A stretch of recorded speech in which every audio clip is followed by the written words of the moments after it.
pídela, pues da voces tras nosotros. Él respondiendo dijo: no soy enviado sino a las ovejas perdidas de la casa de Israel. Entonces ella vino y se postró ante él, diciendo: Señor, socórreme. Respondiendo él dijo: no está bien tomar el pan de los hijos y echarlo a los perrillos. Y ella dijo: sí, Señor, pero aún los perrillos comen de las migajas que caen de la mesa de sus amos. Entonces respondiendo Jesús dijo: oh mujer, grande es tu fe, hágase contigo como quieres. Y su hija fue sanada desde aquella hora. Vamos a orar una vez más. Espíritu Santo, gracias por dejarnos este texto y gracias por la forma especial como tú hoy hablas a tu pueblo. La voz de Dios es ahora escuchada en el interior del corazón del creyente cuando la palabra es leída y explicada. Usa poderosamente esta palabra para transformar nuestros corazones y llevarnos a la madurez. Te lo pedimos en el nombre del Señor Jesucristo. Amén.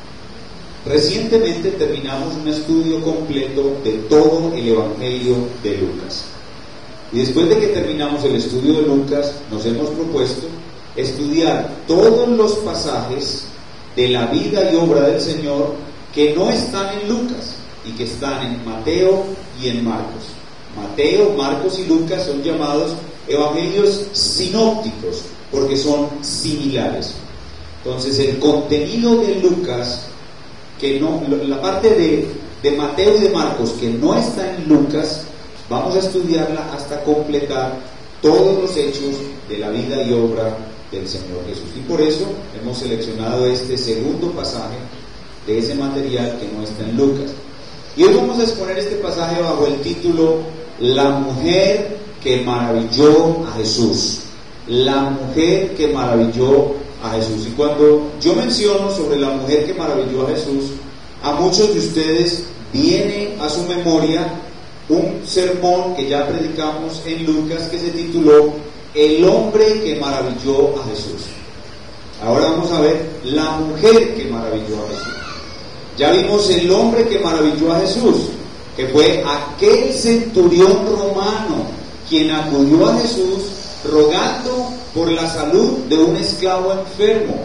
Ese centurión romano también poseía una gran fe y la fe de ese centurión maravilló a Jesús. Aquí tenemos un segundo caso de una gran fe, pero en esta ocasión es la de una mujer. Él se maravilla y dice: oh mujer, grande es tu fe. Entonces, para estudiar nuestro pasaje, lo primero que vamos a hacer es a ponerlo en su contexto, en el contexto del Evangelio de Mateo. Jesús, en este punto del Evangelio de Mateo, está viviendo un contraste. Está pasando de tener una gran popularidad entre los galileos. Recuerden que la mayor parte de su ministerio Jesús lo realizó al norte de Palestina, en un territorio llamado Galilea. Allí realizó tantos y tan grandes milagros que podríamos decir que casi toda la región fue bendecida por sus milagros y que las enfermedades en gran manera fueron eliminadas por los milagros de Jesús. Allí dio sus más grandes enseñanzas. Y los galileos lo admiraron y lo alabaron por un tiempo, pero después de que quisieron hacerlo rey, y él rechazó que lo hicieran rey sin ir a la cruz, él pasó de mucha popularidad a poca popularidad, a rechazo. Al mismo tiempo que comenzó a hablar en contra de la falsa doctrina de los escribas y fariseos, y por tanto los escribas, fariseos y gobernantes ya tenían contra él conspiraciones y estaban buscando la oportunidad para matarlo. Escuchen lo que en el mismo capítulo dice en el verso 12. Entonces, acercándose sus discípulos, le dijeron: ¿sabes que los fariseos se ofendieron cuando oyeron esta palabra? Entonces tenemos que Jesús pasa de la popularidad al rechazo y ahora está bajo la mira de la persecución de los gobernantes y fariseos. Y por esto es una situación incómoda para él, difícil para él, y por esto decide salir de Palestina a territorio extranjero. traspasa los límites del norte de Palestina, de la Galilea palestina, pasa la frontera y va a territorio extranjero, territorio de gentiles, territorio de paganos, territorio de gente inmunda para los judíos, y está allí por un breve tiempo. Y allí se encuentra con esta mujer que tiene una gran fe, la fe de la mujer que maravilló a Jesús. Y esto es muy importante. ¿Por qué? Porque durante varios años Jesús está obrando milagros y haciendo grandes enseñanzas para que sus discípulos tengan una gran fe. Y ellos aún no tienen una gran fe. Es más, en nuestro último mensaje, después de que Pedro caminó sobre el agua y comenzó a hundirse, ¿qué le dijo Jesús? Hombre de poca fe. Y ese era el líder de los 12, un experto que había estado estudiando en el seminario de Cristo por varios años ya, y este hombre no tenía aún una gran fe. Entonces Jesús, para ayudarles a pasar de una poca fe a una gran fe, Él usa a esta mujer. Y Jesús madura la fe de esta mujer delante de los suyos, delante de aquellos discípulos y delante de nosotros solos. Escúchenlo bien otra vez. Esta mujer, muy probablemente, como veremos enseguida, ya creía en Jesús. Y Jesús lo que hace es que Él madura la fe de esta mujer delante de los suyos hasta que llegue a ser una gran fe. Y lo hace en territorio extranjero, fuera de Israel, mostrándonos también un anticipo de que su salvación y de que grandes hombres de fe habrán entre los que no somos judíos, entre los gentiles. ¿Cuál es pues entonces el tema del pasaje? El tema del pasaje es la fe madura. La fe madura como meta para el cristiano y el método de Jesús para llevarnos a una fe madura. Ese es el tema. El tema es la fe madura como meta y el método de Jesús para llevarnos a una fe madura. Y ustedes ya han escuchado que muchas veces estamos predicando sobre una mente preparada para la aflicción. Y el Señor nos lo está enseñando no solamente de manera teórica en el púlpito, sino en la práctica. Miren cuántos hermanos de la iglesia han sido afligidos en tan corto tiempo con enfermedades y desastres y calamidades de ellos o de sus familiares. Realmente todos los cristianos debemos llegar a tener una mente preparada para la aflicción. Es mentira lo que se predica en nuestros días. La iglesia falsa de nuestros días nos dice: pare de sufrir. Eso es mentira. Lo que la Biblia enseña es: prepárese para sufrir, con una mente preparada para la aflicción. Así que lo que tenemos hoy es una clase más sobre ese tema, una mente preparada para la aflicción y cómo debemos reaccionar ante la aflicción. Habiendo entendido pues el contexto y el tema de nuestro pasaje, vamos a dividirlo para poder estudiarlo mejor, y lo vamos a dividir en tres partes. Lo primero que vamos a ver es la aflicción de la mujer que maravilló a Jesús. La aflicción de la mujer que maravilló a Jesús en los versículos 21 y 22.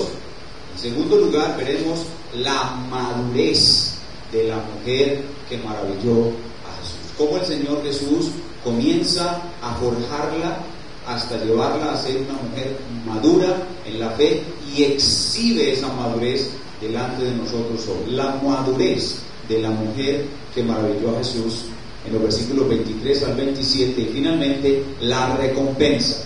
La recompensa para la mujer que maravilló a Jesús en el versículo 28. Tres cosas pues bien sencillas. Primero, la aflicción. Segundo, la madurez. Y tercero, la recompensa de la mujer que maravilló a Jesús. Veamos en primer lugar la aflicción de la mujer que maravilló a Jesús. Comencemos leyendo el versículo 21. Dice: saliendo Jesús de allí, es decir, del territorio galileo, se fue a la región de Tiro y de Sidón. Ya sabemos por qué salió a territorio extranjero, por la presión de los galileos y de los gobernantes. Pero hay que agregar algo más, y es que Tiro y Sidón son por historia archienemigos de Israel. Es decir, que los de Tiro y de Sidón pertenecían a aquella raza llamada los filisteos, los cananeos, que eran los archienemigos del pueblo de Dios, y estaban unidos a Siria. Por eso en otra porción se le llama a esta mujer la mujer siro-fenicia, porque Siria y Fenicia estaban unidos, confederados, y eran los archienemigos de Israel. Eran paganos aborrecidos por Israel. De en medio de ese grupo de paganos aborrecidos y archienemigos sale esta maravillosa mujer. Versículo 22 dice: y he aquí una mujer cananea. Una mujer cananea. Miren, Dios nos está hablando hoy de una fe madura, y lo primero que vemos aquí es: ¿quién puede llegar a tener una mujer, una fe madura? Y lo que Dios nos enseña aquí es que aún el más insignificante y menospreciado en el pueblo de Dios puede llegar a tener una fe madura. Esta mujer era lo más insignificante. Esta mujer tiene 4 desventajas que hacen imposible que uno piense que ella llegue a ser una mujer tan destacada en el reino de Dios. ¿Cuáles son esas 4 desventajas? Bueno, la primera es que ella es pagana, es decir, es una idólatra, completamente alejada del pueblo de Dios y de los privilegios del pueblo de Dios. En segundo lugar, es cananea. No solamente es pagana, sino que entre los paganos es la peor raza, la raza cananea. La raza cananea es la raza maldita. Todos los habitantes de Canaán fueron malditos por Dios y condenados a la destrucción total. Y esta mujer es descendiente de esa raza maldita. Pero no solamente es pagana y es cananea, sino que es mujer. Las mujeres son por mucho grandemente despreciadas en esta época. Y finalmente es tan insignificante esta mujer que ni siquiera se menciona su nombre. Es una sin nombre. Pagana, cananea, mujer sin nombre.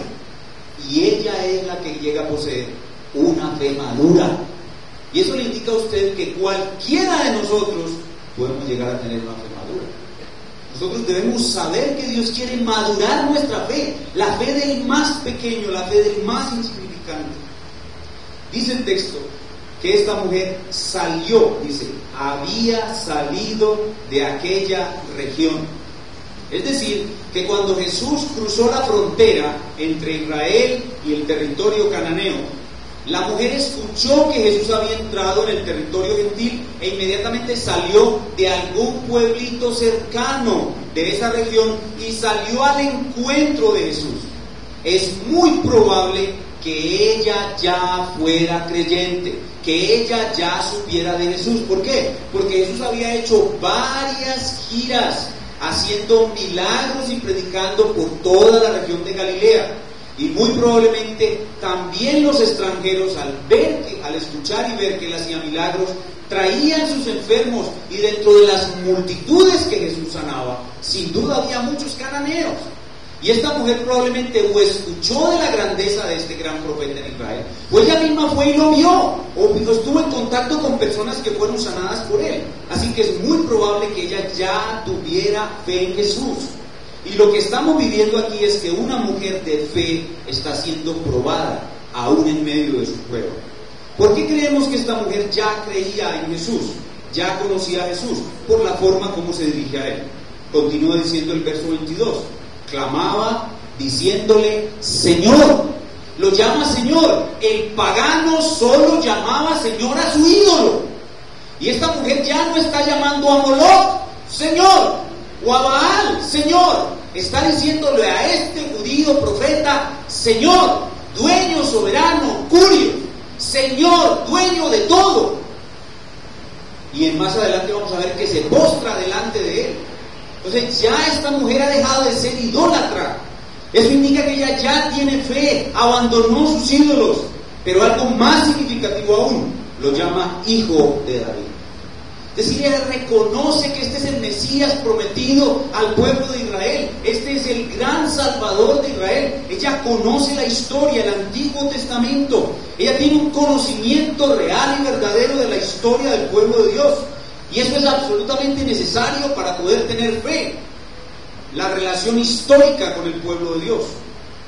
Pero no solamente esto, sino que ella tiene algo que solo los creyentes tienen o tenemos, y es arrepentimiento. Ella tiene algo que solo los creyentes tenemos. Dice: Señor, Hijo de David, ten misericordia de mí. Cuando una persona clama a Dios pidiendo misericordia, lo que está diciendo entre sus palabras es: yo soy un miserable. Solo de un miserable se tiene misericordia. El hombre comúnmente se cree bueno, justo, por eso el hombre no clama por misericordia. Pero esta mujer sabía que ella era una miserable e indigna, y por eso clama misericordia, porque reconoce su pecado, reconoce su condición de pagana, reconoce su condición de alejada. Ella está pidiendo misericordia porque su condición es miserable. Esta mujer es lo que llamamos pobre en espíritu. Pobre en espíritu. Ella sabe que está en bancarrota espiritual. Ella sabe que no tiene nada para venir ante el Señor a ofrecerle, solo miseria por la cual clamarle ayuda y necesidad que pueda ser satisfecha. Pero además de su condición, que reconoce como pagana y miserable, ella tiene una prueba muy fuerte con su hija, gravemente atormentada por un demonio. Ella le dice: ten misericordia de mí, mi hija es gravemente atormentada por un demonio. Lo que podemos suponer de este caso es que esta mujer, cuando Jesús inició su ministerio, ella supo de Jesús, probablemente lo vio, se arrepintió y creyó en Jesús. Y una vez creyó en Jesús, se arrepintió, abandonó los ídolos y se convirtió verdaderamente al Señor. El Señor soberano permitió que la atacaran mucho. La atacó su familia y la atacó el diablo. Dios permitió que el diablo atacara a esta mujer, atacando a su hija, y su hija comenzó a ser atormentada por un demonio. Podemos imaginarnos a sus familiares diciéndole: mira, eso te pasa por abandonar a nuestro Dios Baal, eso te pasa por abandonar a nuestro Dios Moloch, Él está airado contra ti, por eso ha venido a castigar a tu hija, eso te pasa por abandonar nuestra religión. Es muy probable que esta nueva creyente, por el soberano permiso de Dios, haya sido atormentada por el permiso de Dios con esta gran aflicción de su hija. Pero esto no es para destruirla, sino para madurarla, para hacerle crecer su fe y para mostrarnos a nosotros y a sus discípulos de ese entonces cómo es que se llega a tener una fe madura. Entonces, esta mujer, que probablemente ya es una mujer de fe, que está viviendo esta gran aflicción, acude al único que sabe que le puede ayudar, a Jesús. Y cuando se topa con Jesús, Jesús va a tomarla a ella y va a madurarla delante de todos sus discípulos, para que todos aprendamos cuál es una fe madura, cómo es una fe madura y cuál es el método de Dios para madurar. Y ese es nuestro segundo punto. En el primer punto ya vimos la aflicción de la mujer que maravilló a Jesús. Ahora veamos en ese escenario cómo Jesús madura la fe de esta mujer. Jesús lleva a esta mujer a la madurez. Ella está ya en una aflicción. ¿Y cuál es el método que Jesús usa para madurarla? Es poniendo pruebas en la aflicción. Ella ya está en aflicción y pone pruebas delante de ella durante la aflicción. Normalmente cuando nos viene una prueba, nosotros no vemos la hora de que la prueba pase. Y lo que creemos es que Dios nos metió en la prueba, pero pronto nos va a aliviar la prueba. Una mente preparada para la aflicción es saber que una vez estamos en la aflicción, las cosas no van a mejorar, sino que van a empeorar. Porque Jesús va a poner prueba dentro de la aflicción. Pero nosotros debemos saber por qué. Él está haciendo eso es para madurarnos, para traer más gloria a su nombre y para llevarnos al nivel de madurez que Él quiere que tengamos. Y para madurar la fe, entonces, en medio de esta aflicción, Jesús usa 3 pruebas. Recuerden, pruebas dentro de la aflicción. Pruebas dentro de la aflicción. 3 pruebas. 1, silencio de Dios. 2, rechazo de Dios. 3, menosprecio de Dios. El silencio que vemos aquí no es un silencio real, es un silencio de prueba, es un silencio aparente. El rechazo que Jesús le da a esta mujer no es un rechazo real, es un rechazo de prueba, es un rechazo aparente. El menosprecio que Jesús le da a esta mujer no es un menosprecio real, es un menosprecio de prueba, es un menosprecio aparente. Y la grandeza de esta mujer consiste en que en medio de esas pruebas, a su vez en medio de su aflicción, ella razona, usa su mente adecuadamente y reacciona correctamente ante la prueba en medio de la aflicción. Y eso es una mente preparada para la aflicción. Una mente que preparada para la aflicción es una mente que está preparada para la aflicción dentro de la aflicción. Está poniéndose la cosa más difícil, pero ese es el método de Dios. Veamos en primer lugar el silencio de prueba. La primera cosa que hace que esta mujer madure es el silencio de prueba. Repito, no es un silencio verdadero. ¿Por qué? Porque el silencio verdadero de Dios contra el pecador, Cristo ya lo sufrió en la cruz. Incluso en el huerto de Getsemaní, Él experimentó el silencio de Dios. Mucho más en la cruz. Entonces no es un silencio verdadero, es un silencio aparente, es un silencio de prueba. Versículo 23. Ella le grita: mi hija está gravemente atormentada por un demonio. 23. Pero Jesús no le respondió palabra. Jesús no le respondió palabra. Jesús es misericordioso, Jesús es tierno, Jesús es amoroso. Él no puede dejar de conmoverse ante tan grande necesidad. Sin embargo, guarda silencio, porque lo que está buscando es algo mucho más grande que solucionar un problema de manera inmediata. Jesús guarda silencio. Este es el silencio de Dios. Y cuando estamos en una prueba, debemos esperar el silencio de Dios y no desanimarnos en medio de él, porque ese es el método de Dios. Incluso cuando Él ha dado una promesa, con frecuencia después de la promesa guarda silencio. Dios le prometió a Abraham un hijo, pero el hijo vino solo después de 25 años de silencio. Y los creyentes, al no entender que Dios guarda silencio y que el silencio es un instrumento para madurarnos, nos desanimamos. Hay una hermosa anécdota de la vida de Martín Lutero, que en medio de sus luchas por la reforma se encontraba bastante desanimado, y una mañana le dice a su esposa: Dios está tan silencioso que parece muerto. Y ella, una mujer muy sabia, lo que hizo fue vestirse de luto. Y cuando él llegó en la noche asombrado, dijo: ¿quién murió? Que estás de luto. Y ella dijo: solamente que tú dijiste esta mañana que Dios había muerto, yo le estoy guardando luto. Él entendió la sabia reprensión de su esposa y venció su desánimo. Soportó el silencio de Dios. ¿Por qué Dios guarda silencio? Dios guarda silencio para madurar nuestra fe. Dios guarda silencio para mayor gloria suya. ¿Cómo es Dios más glorificado? Si Él es un Dios que te responde inmediatamente y tú le eres fiel porque te responde inmediatamente, o si no te responde, se tarda en responderte y aún así tú le amas, le sirves y esperas en Él. ¿Cómo es más glorificado? ¿Cómo es más viva tu fe? No es como aquellas palabras de Job que dijo: aunque me mate, en Él esperaré. Así es más glorificado. Entiende que tú no estás aquí para ser feliz, tú estás aquí para glorificar a Dios, y cuando lo glorificas, eres feliz.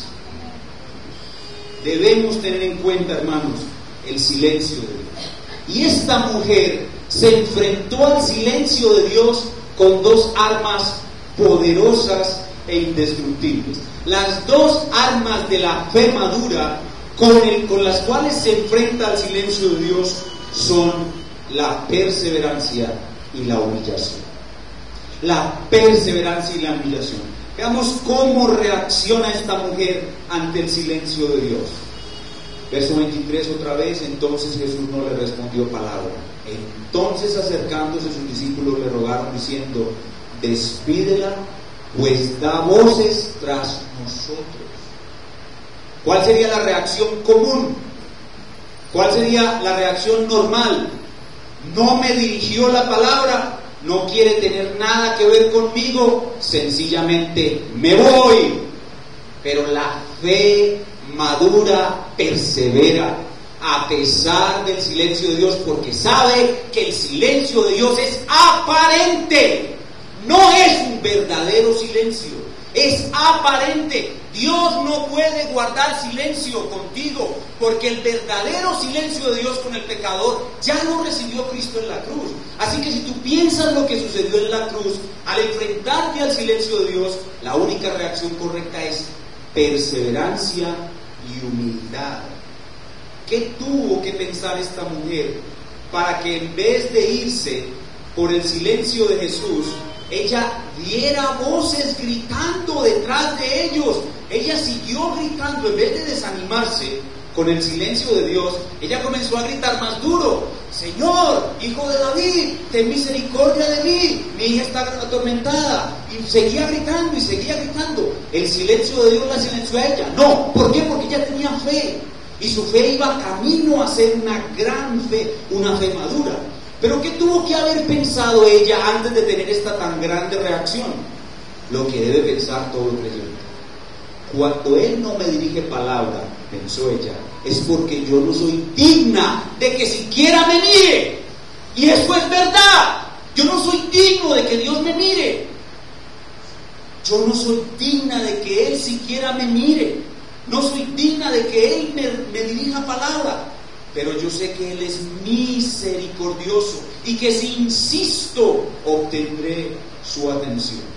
Así que su perseverancia y su autohumillación, su humildad, produjeron en ella una gran reacción. La reacción que Dios quiere para nosotros. ¿Recuerdan la parábola de la viuda ante el juez injusto? Hazme justicia de mi adversario, hazme justicia de tu adversario. El juez guardaba silencio y la viuda iba todos los días y le reclamaba: hazme justicia de mi adversario. Entonces, el primer instrumento que Dios usa para madurar nuestra fe es su silencio, el silencio de Dios. Y la reacción que Él quiere nuestra ante su silencio es perseverancia y autohumillación. Pero en segundo lugar, al ver Jesús que esta mujer pasa la primera prueba en la aflicción, trae una segunda prueba, más difícil que la anterior. El silencio, de hecho, ya es ofensivo, pero mucho más ofensivo es el rechazo. Jesús le da a esta mujer un rechazo de prueba. Lo primero es silencio de prueba. Lo segundo es rechazo de prueba. Recuerden, insisto, no es un verdadero rechazo. El rechazo ya lo sufrió Cristo en la cruz. Este es un rechazo de prueba. Versículo 24. Él respondiendo dijo: no soy enviado sino a las ovejas perdidas de la casa de Israel. La está rechazando por ser pagana. La está rechazando o segregando. Jesús está diciendo que sus milagros son exclusivamente para los judíos. Si usted lo mira con una mente carnal, podría decir: suena como a racismo. No es racismo, es un rechazo aparente. El Antiguo Testamento decía claramente que los gentiles o extranjeros también recibirían la salvación, pero primero debía entrar en pleno al pueblo de Israel. Y por esa razón esto no es un rechazo verdadero, es un rechazo aparente. Y lo que Jesús le está diciendo a esta mujer es: debes aprender a ocupar el segundo lugar. En el primer obstáculo ella se humilló, pero ahora Jesús le pide que se humille todavía más. Se puso debajo de Dios, pero ahora tiene que ponerse debajo de los judíos. Jesús exige de ella humildad. ¿Y cómo reacciona ella? Justamente como Él quería. Él quería que ella se humillara, entonces ella se humilló. ¿Cómo? Se tiró con el rostro a tierra. Verso 25. Entonces ella vino y se postró. Miren, humillación. ¿Quieres que me humille? Me humillo. Entonces ella vino y se postró ante Él. ¿Ustedes saben qué significa en la Biblia cuando un ser humano se postra ante Jesús? que lo reconoce como Dios. Mi Dios no es Baal, mi Dios no es Moloch, tú eres mi Dios y ante ti me humillo. Ella se humilló ante él y continuó suplicando misericordia. Señor, dueño soberano de todo y de mi vida, solo una cosa, socórreme. Solo una cosa, socórreme.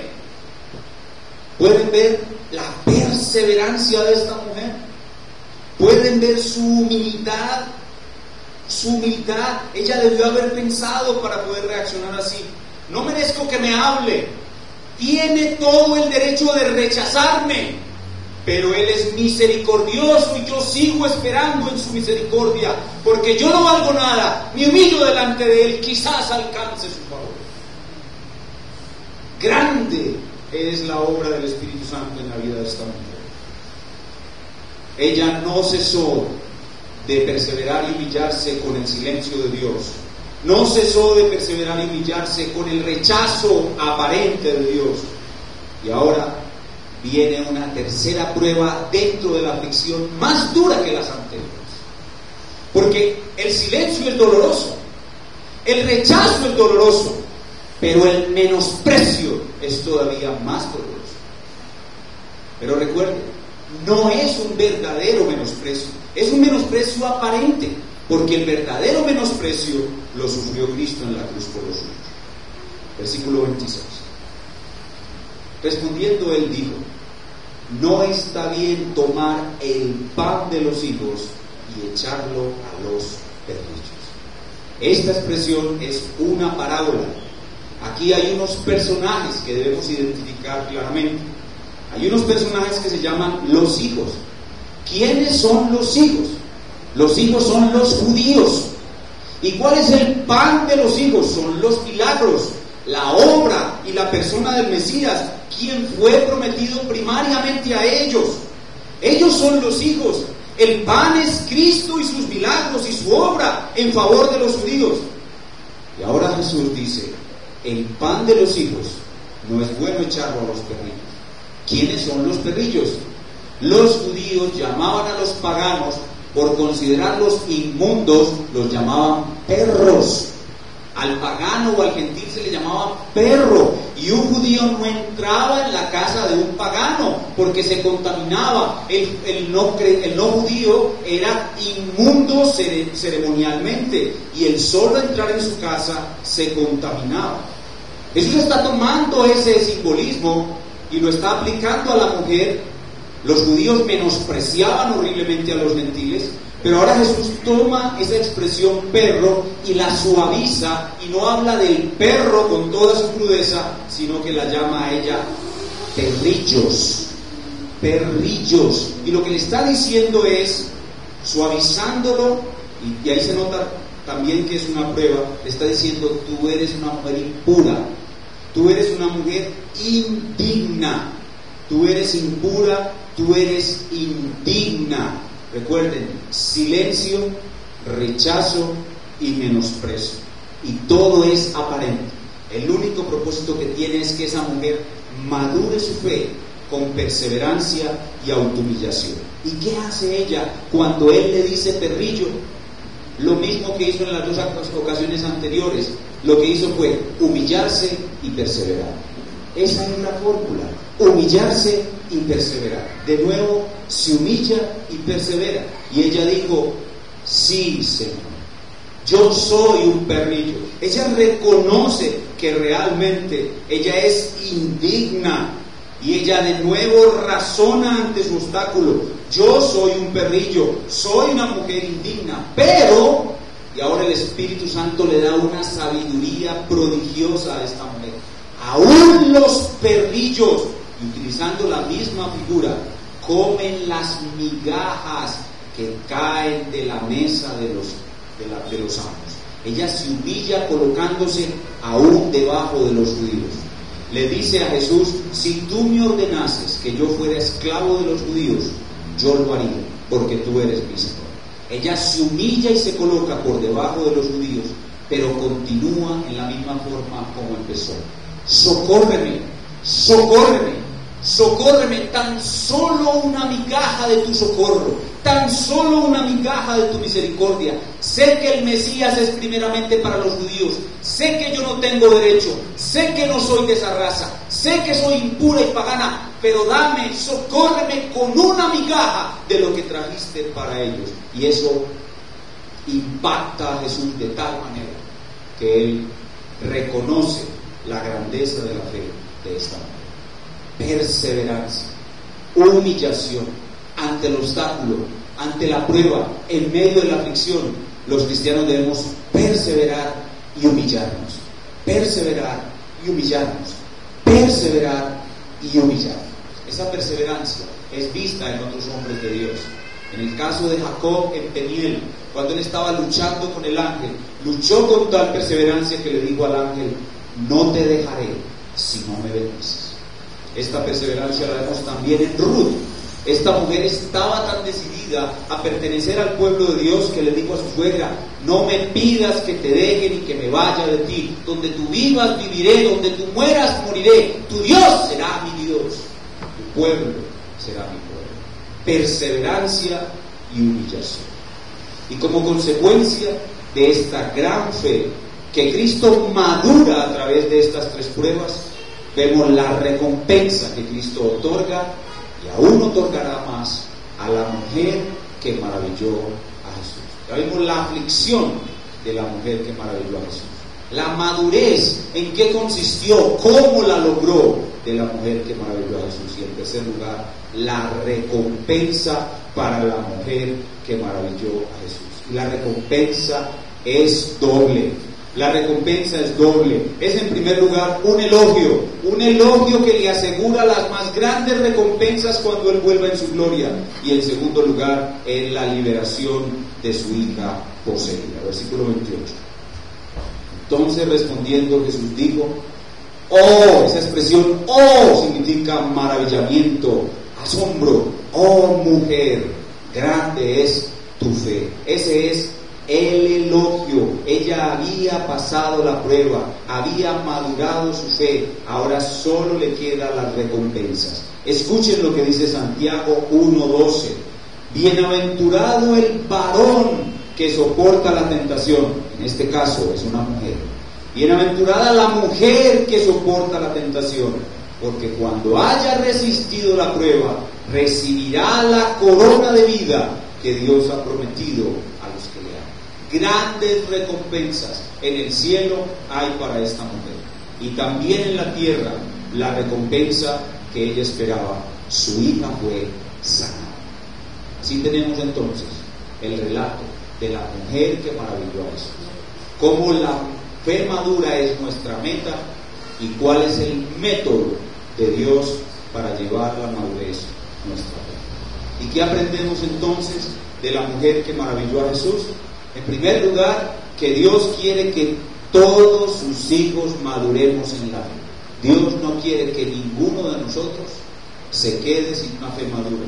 Segundo, que Dios tiene un solo método para llevarnos a la madurez en la fe, y es la prueba en medio de la aflicción. Ese es el método de Dios, la prueba en medio de la aflicción. Su aparente silencio, su aparente rechazo, su aparente menosprecio harán de nosotros hombres y mujeres maduros en la fe, si pensamos correctamente y reaccionamos correctamente en esa situación.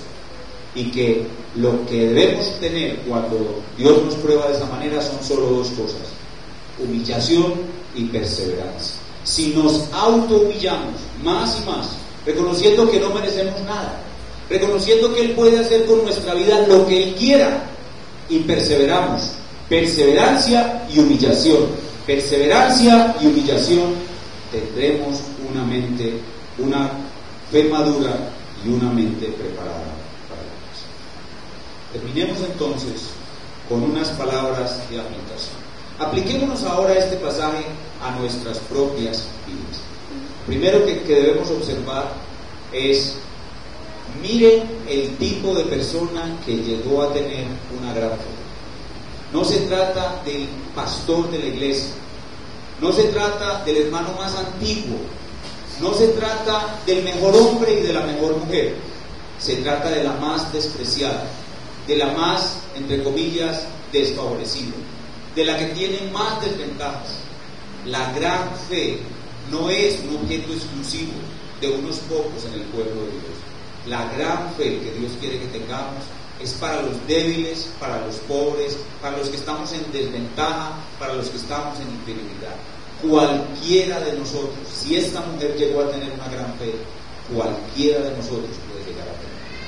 Así que nosotros debemos pensar de nosotros mismos como personas que estamos siendo llevadas por Dios a una gran fe. Pero en segundo lugar, debemos prepararnos para recorrer ese camino. Ciertamente ese camino no es fácil. Y en el pasaje nosotros vemos qué es lo que usó Dios para madurar a una mujer madre de familia en su fe. Usó los problemas con su hija. Dios usa los problemas de los hijos, de las hijas, para madurar la fe de los padres. Dios usa los problemas de los hijos y de las hijas para madurar la fe de los padres. Así que ustedes, los padres que están viviendo eso en este momento, deben entender qué es lo que Dios está haciendo en ustedes. Dios les está llevando a una gran fe. Independiente de que sus hijos más adelante Dios les conceda la dicha de verles convertidos y sus caminos corregidos y sus vidas entregadas a Dios, independiente del resultado final, ustedes tienen que observar el camino en que están metidos. Están metidos en el camino a una gran fe. Y si piensan correctamente en este camino, podrán tener más fuerza y no desmayar cuando las cosas están cada vez más difíciles. Cuando las cosas están cada vez más difíciles, ustedes deben saber que es Dios poniendo prueba en medio de la aflicción. Prueba en medio de la aflicción. Prueba en medio de la aflicción. ¿Y cuál es tu reacción? La reacción que Dios espera es: humíllate y persevera. Humíllate y persevera. Humíllate y persevera. Y alégrate, porque Dios está haciendo en ti una mujer que maraville a Jesús. Por eso Santiago dice: tened por sumo gozo cuando os halléis en diversas pruebas. No porque la prueba cause gozo, eso sería sadismo, masoquismo, sino porque sabemos que la prueba de la fe produce paciencia, y la paciencia debe tener su obra completa en nosotros para que seamos perfectos, es decir, maduros y cabales, sin que nos falte cosa alguna.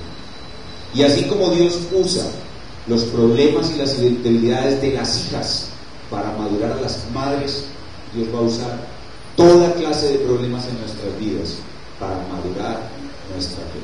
Y lo que nosotros debemos hacer es tener una mente preparada para la aflicción, pensar correctamente en medio de la aflicción, pensar correctamente cuando viene la prueba en medio de la aflicción y rendir una reacción correcta. Si estoy en aflicción y aún estoy siendo probado en medio de la prueba, si pienso correctamente lo que Dios está haciendo en mí, si alabo su sabiduría, si alabo su soberanía, si alabo su amor, si estoy en la más dura prueba, pero aún me predico a mí mismo y me digo: Dios me ama, este silencio suyo es aparente, Dios me ama, este rechazo suyo es aparente, yo no veo este silencio como algo real, sé que el silencio de Dios contra mí pecador, Cristo lo sufrió en la cruz. Si yo me predico el Evangelio, voy a poder soportar el silencio de Dios. Y algunos hermanos aquí están viviendo en este momento el silencio de Dios. Y este pasaje es para ellos de manera especial, para ayudarlos a pensar bíblicamente, a no desanimarse ante el silencio de Dios, a reaccionar como Dios quiere que reaccionen, con humillación y perseverancia. Aquí hay hermanos que están viviendo el silencio de Dios porque están enfermos hace años y están esperando un refrigerio, están esperando un descanso a la enfermedad y el descanso no llega. Hay hermanos esperando que se solucione un problema familiar. Están esperando la conversión de un ser querido y no se produce. Están viviendo el silencio de Dios. Hermanos o hermanas que están esperando poder casarse y piden a Dios y Dios parece no escucharle, parece estar en silencio. Deben entender el silencio de Dios, cómo Él opera en ustedes, cómo Él está haciendo lo que hizo en esta mujer, llevándote a una gran fe. Humíllate y persevera y el silencio de Dios pasará. Dios hablará a tu vida y te dará seguramente mucho más de lo que le estás pidiendo, porque Él sabe darnos mucho más de lo que pedimos o entendemos. Pero es necesario pensar correctamente, tener una mente preparada para la aflicción y predicarnos a nosotros mismos todo el tiempo que este silencio es aparente, que este rechazo es aparente, que este menosprecio es aparente, que Dios me ama, me lo dijo en la cruz. Yo no necesito que me lo diga otra vez, ya me lo dijo en la cruz. Y por eso yo tengo que predicarme a mí mismo el Evangelio de la cruz. Finalmente, aquí hay algunas personas que vienen como invitados, son nuestros amigos y aceptaron venir hoy, este día, a esta iglesia y escuchar la palabra de Dios. A estos amigos que vienen y nos visitan hoy, este pasaje también les habla. Porque esa mujer, la mujer cananea o sirofenicia, era una mujer alejada de Dios. Lejos de su Padre Dios estaba esta mujer. Sin embargo, ella fue traída y hecha cercana por Cristo el Señor. Cuando ella oyó de Cristo, ella se acercó a Él, recibió su perdón, su misericordia, y ella fue hecho parte del pueblo de Dios. Tú, amigo que nos visitas, estás lejos de tu Padre Dios por tu pecado. Ahora no es la barrera de la nacionalidad o de la raza. La única barrera es el pecado. El pecado te separa completamente de Dios. El pecado te hace extranjero, te hace lejano, te hace advenedizo. El pecado produce realmente el verdadero silencio de Dios para ti. El pecado produce el verdadero rechazo de Dios para ti. El pecado produce el verdadero menosprecio de Dios para ti. Toda criatura vestida de sus pecados es aborrecible ante la mirada de Dios santo. Pero el Señor Jesucristo vino caminando por Galilea, por Tiro y Sidón, por Palestina, predicando: yo soy el camino. Yo soy el que le limpio de tus pecados, yo soy el que te limpio de tus injusticias. La sangre de Cristo es suficiente para limpiarte, para hacerte una persona agradable ante Dios, no más extranjera, no más advenediza, sino agradable y limpia. Amigo que nos visitas, solo Cristo puede hacerte cercano a Dios, puede traerte a su familia y entrar con Él en una relación eterna. No va a ser fácil. Nosotros en este púlpito nunca prometemos que el venir a Cristo va a traerte la solución a todos tus problemas. Te va a solucionar el problema más serio que tienes, que es el infierno. Y después de eso vas a recibir muchas pruebas que te harán crecer en la fe y te darán cosas grandes en el reino de Dios. Pero la salvación que se predica en el Evangelio no es la salvación para traer una vida feliz en esta vida. Es la salvación para crecer, para la vida venidera, para madurar y tener felicidad en el reino de Dios. Y esa salvación está siendo ofrecida a ti en este instante. Solo tienes que reconocer tu pecado, tu lejanía de Dios, arrepentirte de tu pecado y creer que Cristo, el que maduró a esta mujer, es el único Salvador del mundo. Abrirle la puerta de tu corazón. Él entrará en tu alma, limpiará tu pecado y te hará cambiar de la condición de extranjero y advenedizo y lejano a la condición de hijo de su amor. Ven a Cristo ahora y sé salvo de esta perversa generación. Sé libre del demonio, del infierno, y recibe una nueva vida para vivir para la gloria de Dios. Que el Señor nos conceda a los que ya le conocemos y tenemos fe, una fe madura, como la fe de la mujer que maravilló a Jesús. Y a los que no le conocen, dejar de ser extranjeros y entrar a vivir en el pueblo de Dios. Vamos a ponernos de pie para terminar la oración.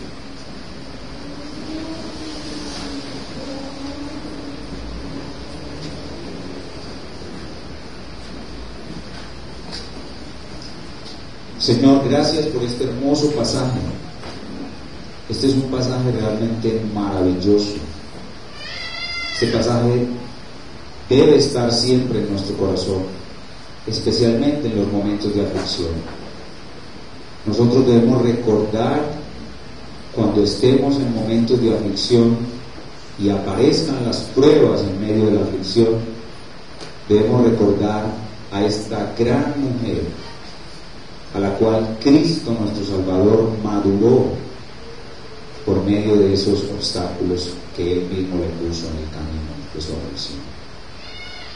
Y ver cómo esta mujer débil, desamparada, insignificante, llegó a tener esta gran fe perseverante y humilde, y nosotros nos digamos a nosotros mismos, por la gracia del Evangelio, la obra de la cruz, yo puedo reaccionar igual que esta mujer y obtener también una gran fe. Señor, permite que esta enseñanza llegue a lo profundo de nuestro corazón. Como decía nuestro hermano el pastor Julio en su clase, la palabra es el Espíritu. Realmente es lo que dice Juan 6:63. Mi palabra es Espíritu y vida. Haz, Señor, que esta palabra penetre en lo profundo de nuestro corazón, sea pan de vida que transforma nuestra alma. Que no olvidemos nunca a la mujer que maravilló a Jesús, especialmente en medio de nuestras más duras pruebas. El recuerdo de esta mujer sea nuestro aliento, nuestra fortaleza y nuestra guía. La forma tremenda como ella se humilló y perseveró ante el silencio de Dios no se nos olvide nunca. La forma como ella se humilló y perseveró ante el rechazo de Dios no se nos olvide nunca. La forma como ella se humilló y perseveró ante el menosprecio de Dios no se nos olvide nunca. Y no se nos olvide nunca que ese silencio, ese rechazo y ese menosprecio son solamente aparentes, son una prueba, porque el verdadero silencio, el verdadero rechazo y el verdadero menosprecio ya Cristo lo sufrió por mí y por todos los suyos en la vergonzosa cruz. Gracias te damos, Señor, por este hermoso pasaje. Este pasaje es vida, fuerza y poder. Permite que nuestra congregación tenga una mente preparada para la aflicción, que esté llena de hombres y mujeres maduros en la fe. Este es un buen momento para pedir por todos aquellos hermanos que están experimentando el silencio de Dios. Algunos hermanos aquí están experimentando el silencio de Dios. Están pidiendo buena salud desde hace tiempo. Sus dolores son tremendos y no hay alivio. Y claman y tú no respondes. Hay hermanos que están rogando para que un ser querido se convierta. Están rogando para que una relación familiar mejore. Están rogando poder tener un esposo o una esposa y Dios no responde. Están viviendo el silencio de Dios. Señor, que esta mujer que hemos visto hoy, la mujer cananea o sirofenicia, sea realmente una maestra del bien a los hermanos y hermanas que están viviendo el silencio de Dios, y que ellos piensen como esa mujer y reaccionen como esa mujer y terminen teniendo la gran fe que tuvo esa mujer, para que al final sea que alivie sus dolores, mejore sus relaciones, se convierta o no su familiar y reciban o no la petición de un esposo o una esposa, hayan recibido algo tan grande y maravilloso como el elogio de Cristo. Oh mujer, Oh varón, grande es tu fe.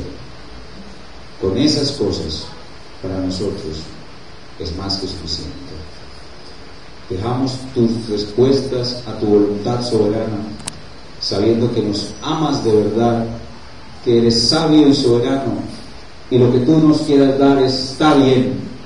Sea que digas sí y lo envíes, sea que digas no y nunca lo des, o sea que digas sigue esperando, sabremos que tú de todas maneras nos amas y estás haciendo lo mejor para nosotros. Y Señor, si aquí hay alguna persona que no conoce verdaderamente a Cristo, si de oídas le ha oído, haya visto hoy su grandeza, su poder, su majestad. Él es Dios delante de quien se postran los hombres. Permite que el amigo que nos visita vea su condición de miseria, vea que es pagano, que es extranjero, que está lejano, que es impuro, que solo merece el rechazo y el menosprecio de Dios, pero que por la obra de Cristo puede ser limpiado, reconciliado de la cercanía. Abre los ojos de los que no te conocen para ver a Cristo y obtener salvación. Te pedimos de una manera especial por las madres que están siendo maduradas por medio de los problemas de sus hijas, o los padres que están siendo madurados por medio de los problemas de sus hijos. De una manera especial te pedimos, ten misericordia de aquellos que están sufriendo porque su hijo está enfermo, o que están sufriendo porque su hijo es rebelde, o que están sufriendo porque su hijo no quiere vivir la vida que agrada al Señor. De una u otra manera, estos hijos están produciendo una gran prueba en el corazón de los padres, y nosotros te oramos, Señor, por ellos, para que esta mujer, la mujer cananea, se convierta para ellos en un aliciente permanente y una fortaleza para su fe. Muchas gracias, Señor.